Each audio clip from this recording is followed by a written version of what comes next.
Hello, good morning, and welcome to Appreciating Drama.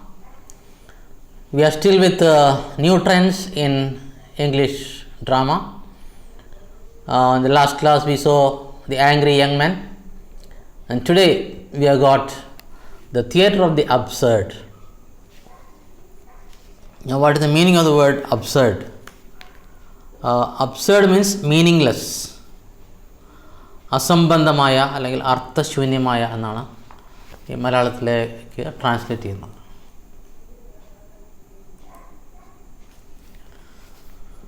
So absurd drama, when we try to translate in Malayalam, it is ജീവിതത്തിൻ്റെ അസംബന്ധ സ്വഭാവം ഊന്നിക്കാണിക്കുന്ന തരം നാടകം. അതിനെയാണ് theatre of the absurd എന്ന് നമ്മൾ പറയുന്നത്. Dramatic works of certain European and American dramatists of the 1950s and early 60s who agreed with the existentialist philosopher Albert Camus' assessment in his essay The Myth of Sisyphus that the human situation is essentially absurd, devoid of purpose. So these playwrights or dramatists who belong to this theatre called Theatre of the Absurd, they were actually inspired by the philosophy of existentialism. Now, what is the meaning of existentialism? In Malayalam we call it അസ്തിത്വവാദം അല്ലെങ്കിൽ വ്യക്തിസത്താവാദം എന്നാണ് മലയാളത്തിലെ existentialism എന്ന് പറയുന്നത്. We will see more about existentialism later. Anyway, they were inspired by this particular trend in philosophy, that is existentialism. And what they try to say is that human life is essentially absurd. It has no meaning. Our existence has no purpose.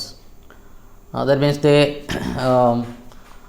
reject all religion and religious beliefs.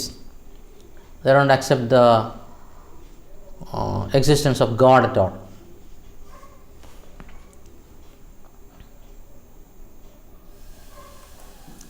The term is also loosely applied to those dramatists and production of those works.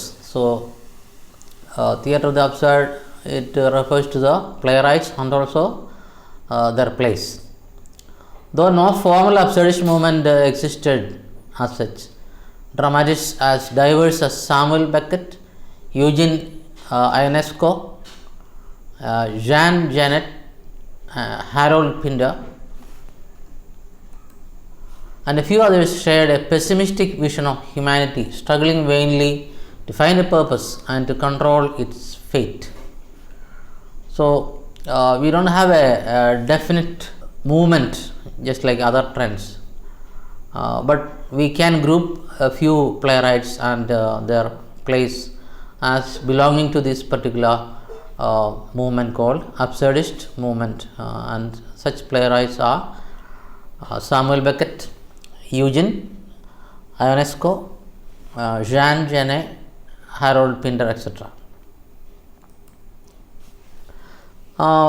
The one thing that is common among all these playwrights is that they had a pessimistic vision of humanity. Pessimistic means, it is the opposite of optimistic. In Malayalam we call it Vishadalmagatvam അല്ലെങ്കിൽ അശുഭ പ്രതീക്ഷ or നൈരാശ്യവാദം. That's the meaning of pessimism. That means they don't see human life as anything hopeful or is not much meaningful. For humanity is struggling vainly to find a purpose and to control its fate. That means whatever you do, you ultimately succumb to fate. That means you don't have control over your existence or your life. We are struggling vainly without any effect or without any result. We are struggling to find purpose, which we fail to find at the end. Humankind in this view is left feeling hopeless, bewildered, and anxious. So, this absurd theatre is depicting a very dull, or rather very hopeless picture of man's existence, because ultimately man is feeling hopeless, shocked, and anxious, and all that.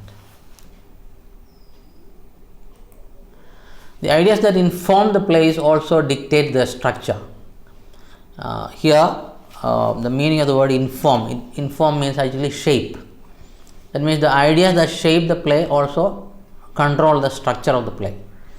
That means even in the structure of the play, the idea of absurd is very much there. That means just influence that, even the structure.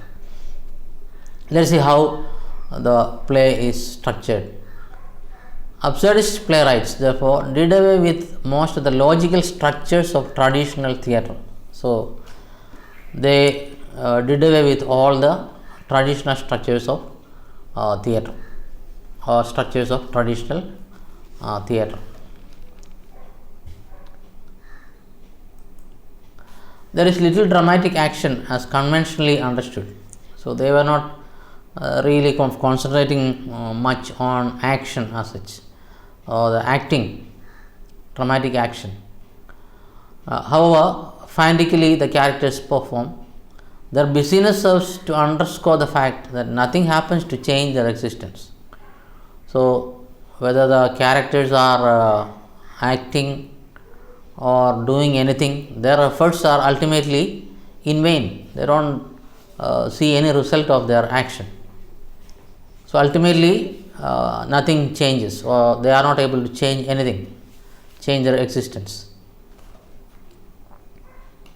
Here, busyness means actually their action, that serves to underscore, means to emphasize, to stress the fact that nothing happens to change their lifestyle.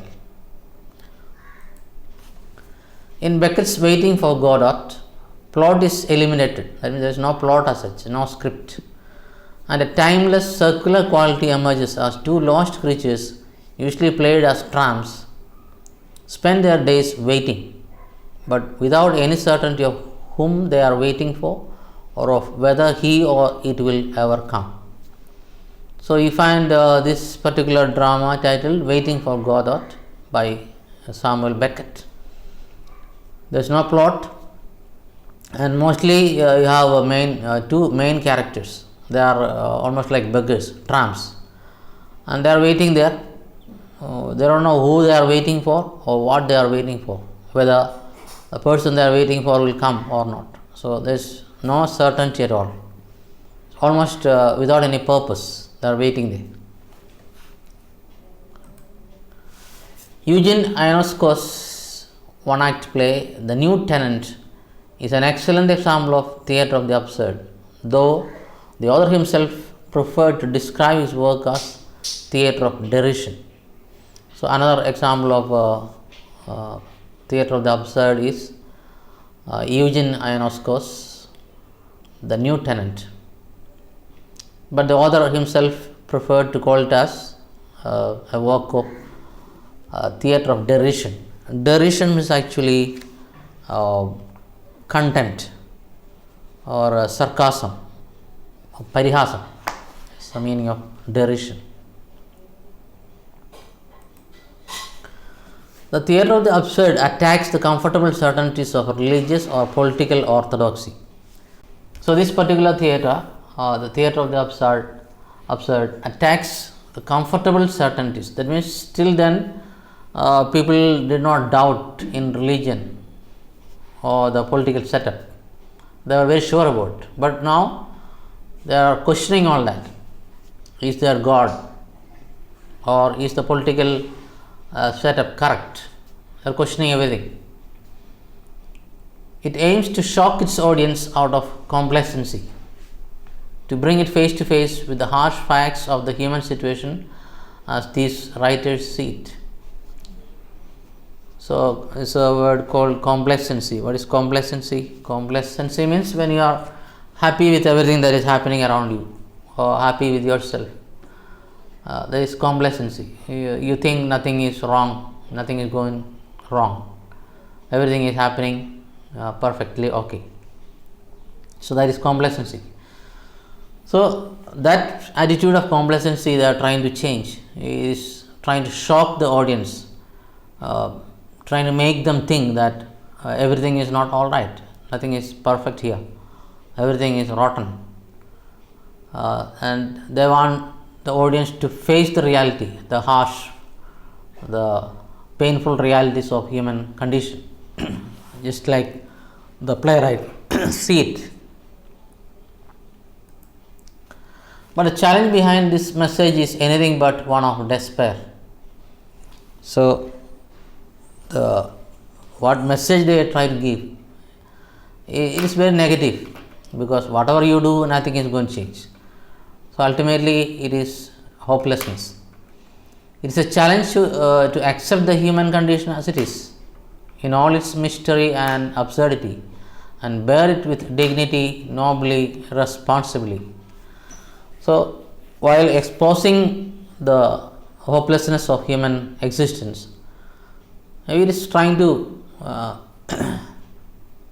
challenge the audience to accept our condition, our situation, in all its secret or mystery and absurdity, lack of meaning, and to bear it, to suffer it, or to tolerate the whole thing with the dignity, nobly and responsibly.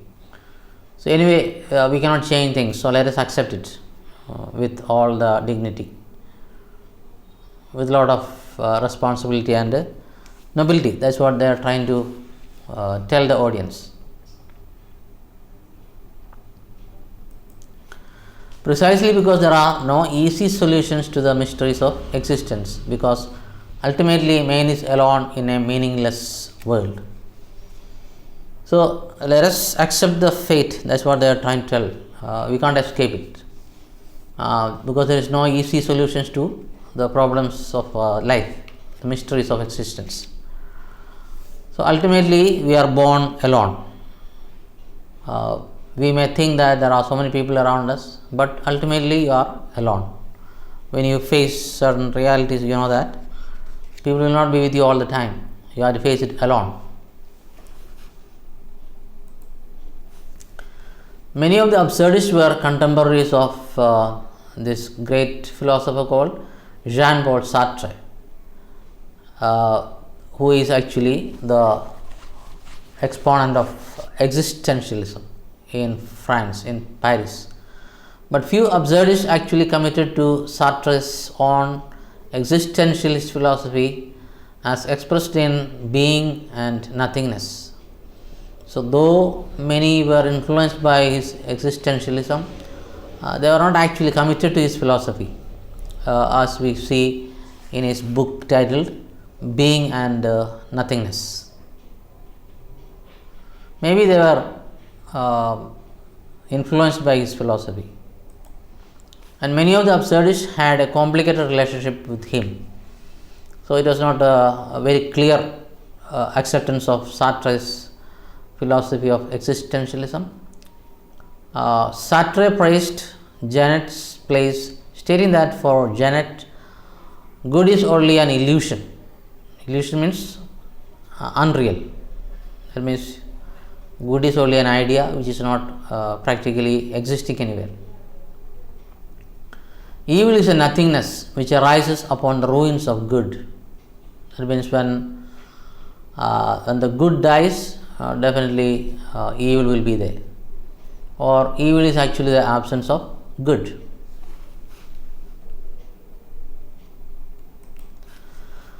Martin Esslin considered four playwrights like Samuel Beckett, Eugene Ionesco, Arthur Adamo, and Jean Genet as leaders of the movement. So according to this critic, these are the four playwrights who are actually belonging to this absurd theatre. And after some times, Harold Pinter was also included into this group. And some of the works of Tom Stoppard, Edward Albee, and Jean Tardieu were also classified as belonging to absurdist theatre. So, first only these four playwrights were included in that group, but later you find Harold Pinrys added along with other playwrights like Tom Stoppard, Edward Albee, and Jean Tardieu.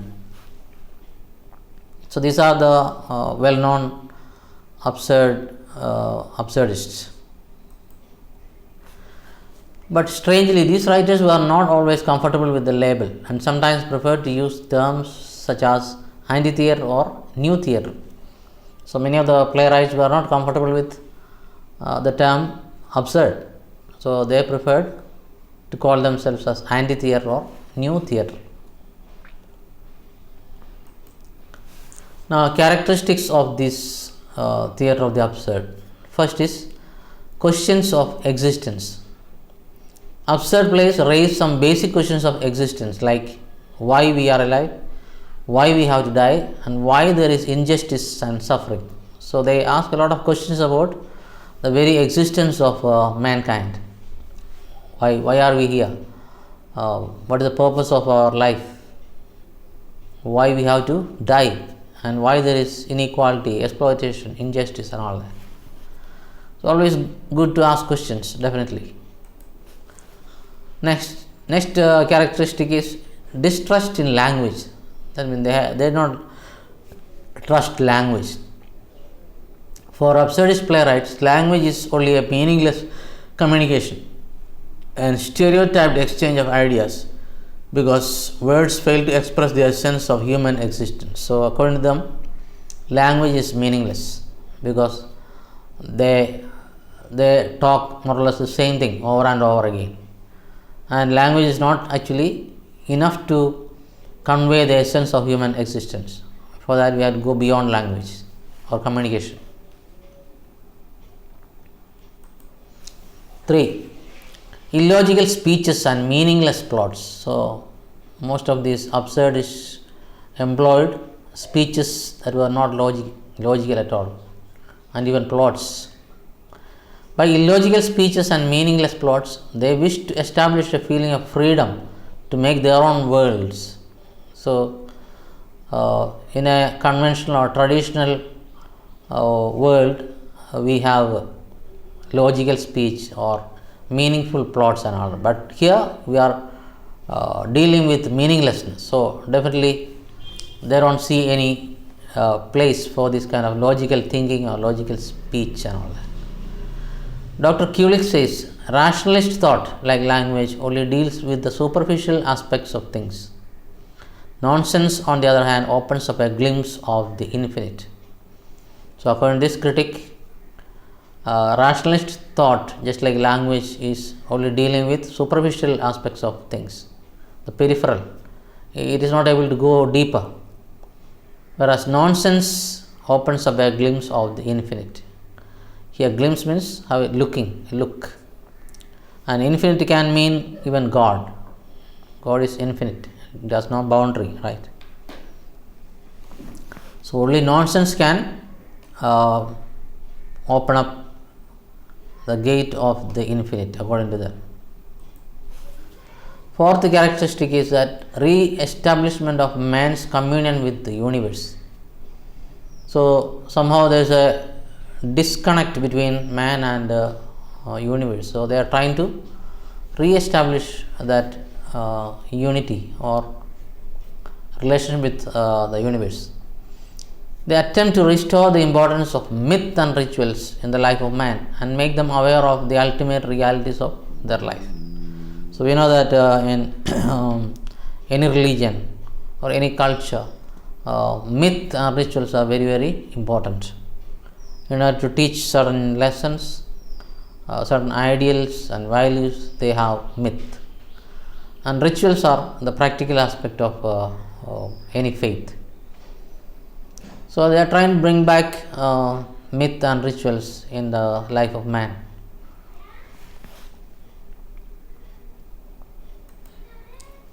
Fifth, emphasize on abstract values of life.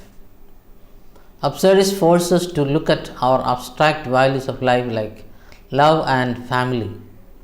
Thus, we may hope to accept the absurdity of life and try to find values in a world devoid of them. So, this world is without any values or without any meaning. So, they have to search for certain abstract values like love and family so that they can make life less unbearable. 6. Vagueness about time, place, and character. So, we don't know exactly where, when, and who. Absurdists have no time, place, and character in their place, as they feel that there is no past or future, only the repetition of the present. So, they don't give much importance for time and place or even character. 7. Lack of communication amid characters. Each character lives an egoistic life and attempts to get another character to understand him, and this results in more alienation. So, alienation is a very important point in existential philosophy, because we are somehow disconnected. Every human being is a kind of island. We are thrown into the ocean like that. So, each live in his or her own world or island, and they have all their selfish motives. So, each character is trying to communicate this aspect of that person, but ultimately it results in more alienation, not more of relationship.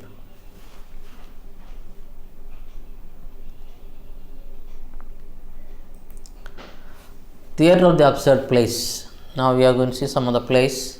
Some of them already we have seen. The first large major production of an absurdist play was Jean Genet's The Maids in 1947. Ionesco's The Bald Soprano was first performed in 1950, and Samuel Beckett's Waiting for Godot is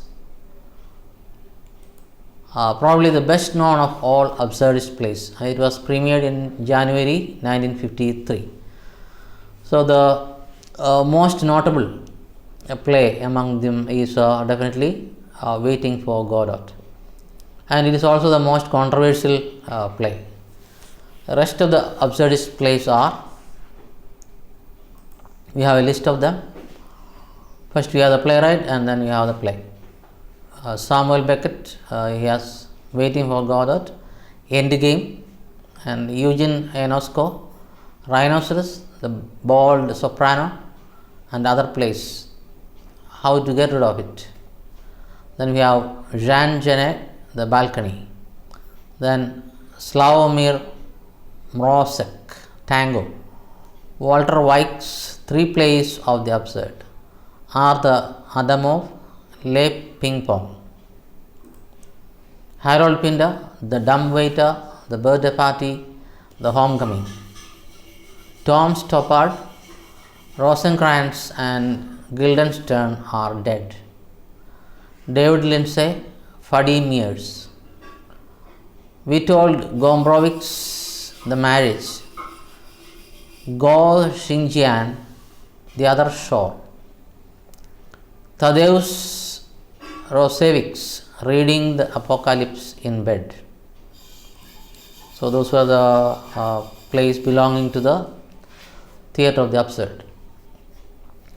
Thus, the absurd theatre is not a positive play, as it never tries to prove that man can still live in the futile world. So, they portray a very grim world of humankind. Nothing is looking up, nothing is optimistic there, everything is negative.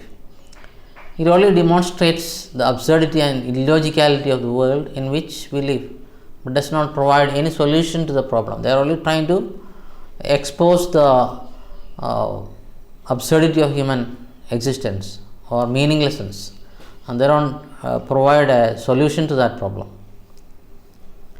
By this plays, man is again and again reminded that his existence in the world is in fact absurd and meaningless. So the only purpose of this absurd theatre is trying to tell human beings that our existence is meaningless in this world. You can have a look at some of the pics. This is from Waiting for Godot.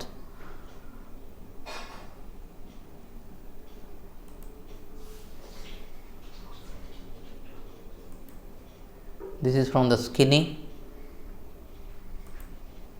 and this is our playwright Harold Pinder and Samuel Beckett and Jean Genet, and also Arthur Adamo.